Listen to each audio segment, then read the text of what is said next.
കരുണാകരനെയാണ് ലീഡറായി തെന്നല ബാലകൃഷ്ണപിള്ളയും കണ്ടിരുന്നത്. പക്ഷേ ലീഡറായി കരുണാകരൻ കോൺഗ്രസിലെ ഭാവി മുഖ്യമന്ത്രിയായി തെന്നല മാറുമോ എന്ന് ഭയന്നിരുന്നുവെന്നതാണ് മറ്റൊരു വസ്തുത. ഇതുകാരണം പലതും തെന്നലയ്ക്ക് നഷ്ടമായി. അപ്പോഴും ലീഡറെ അനുസരിച്ചേ ഉള്ളൂ ഈ രാഷ്ട്രീയ കർമ്മയോഗി. 1986-ൽ കോൺഗ്രസ് മന്ത്രിസഭയിൽ തെന്നല ബാലകൃഷ്ണപിള്ള ഉണ്ടാകുമെന്ന് എല്ലാവരും കരുതി.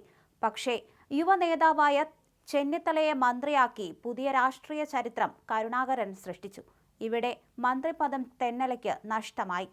കേരളത്തിലെ കോൺഗ്രസിൽ ആന്റണി വിഭാഗം ഉമ്മൻചാണ്ടിയുടെ കരുത്തിൽ ശക്തനായപ്പോൾ KPCCയെ നയിക്കാൻ കരുണാകരൻ മുമ്പോട്ട് വച്ചത് തെന്നലയുടെ പേരാണ്. അങ്ങനെ KPCCയിലെ താക്കോൽ സ്ഥാനം തെന്നലയ്ക്ക് കിട്ടി. ഗ്രൂപ്പ് പോര് അതിശക്തമായി നിൽക്കുന്ന ആ കാലത്ത് ഇന്ദിരാഭവനിലെത്തിയ കോൺഗ്രസുകാർക്കെല്ലാം തെന്നല നീതി ഒരുക്കി. സമചിത്തതയോടെ എല്ലാം തീരുമാനിച്ചു. ഏറ്റവും ബഹുമാന്യനായിരുന്ന കേരള രാഷ്ട്രീയത്തിലെല്ലാവർക്കും തെന്നല ബാലകൃഷ്ണപിള്ള കോൺഗ്രസിന് തറവാട്ട് കാരണവരായിരുന്നു. പതിറ്റാണ്ടുകളോളം പക്വതയാർന്ന പ്രവർത്തനത്തിലൂടെ നിരവധി നേതാക്കൾക്ക് മാർഗനിർദ്ദേശങ്ങൾ നൽകിയിട്ടുണ്ട്. പാർട്ടി പ്രതിസന്ധിയുണ്ടായ ഘട്ടങ്ങളിലെല്ലാം അത് പരിഹരിക്കാൻ അദ്ദേഹത്തെയാണ് പാർട്ടി നിയോഗിച്ചിരുന്നത്. ഏത് പ്രതിസന്ധിയെയും പരിഹരിക്കാൻ കഴിയുന്ന പക്വവും സ്നേഹപൂർണവുമായ സമീപനം അദ്ദേഹത്തിനുണ്ടായിരുന്നു. അദ്ദേഹം പറഞ്ഞാൽ കോൺഗ്രസിലെ കരുണാകരനും ആന്റണിയും ഉൾപ്പെടെയുള്ള ഏത് നേതാക്കളും പൂർണ്ണമായും അംഗീകരിക്കുമായിരുന്നു. വാത്സല്യവും സ്നേഹവും കോൺഗ്രസിലെ തലമുറകൾക്ക് വാരിക്കോരി നൽകിയ കർമ്മയോഗി അതായിരുന്നു തെന്നല. 1986-ൽ കേരളത്തിലെ കോൺഗ്രസിൽ പ്രതിച്ഛായ കലഹം ശക്തമായിരുന്നു. അങ്ങനെയാണ് കരുണാകര മന്ത്രിസഭയിൽ 1986-ൽ ഒഴിവ് വന്നത്. ഇതിലേക്ക് മികച്ച പ്രതിച്ഛായയുള്ള തെന്നല മന്ത്രിയാകുമെന്ന് ഏവരും കരുതി.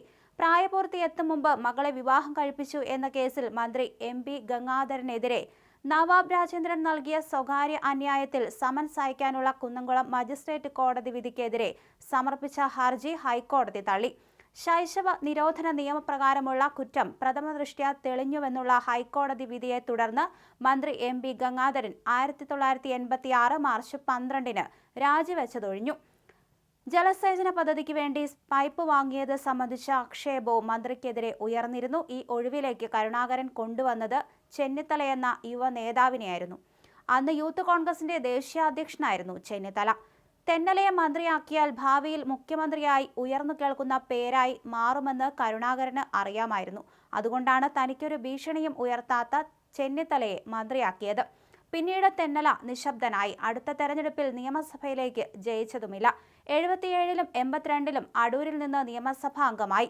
67, 80, 87 വർഷങ്ങളിൽ നടന്ന നിയമസഭാ തെരഞ്ഞെടുപ്പിൽ അടൂരിൽ നിന്ന് മത്സരിച്ചെങ്കിലും പരാജയപ്പെട്ടു. സഹകരണ മേഖലയിലെ പ്രധാന നേതാവായി ഉയർന്നുവന്ന തെന്നല കൊല്ലം ജില്ലാ സഹകരണ ബാങ്ക് വൈസ് പ്രസിഡന്റായും സംസ്ഥാന സഹകരണ ബാങ്കിന്റെയും പ്രസിഡന്റായും പ്രവർത്തിച്ചു. 1998-ൽ സ്ഥാനമൊഴിഞ്ഞ വയലാർ രവിക്ക് പകരമായാണ് തെന്നല ആദ്യമായി KPCC പ്രസിഡന്റ് ആകുന്നത്.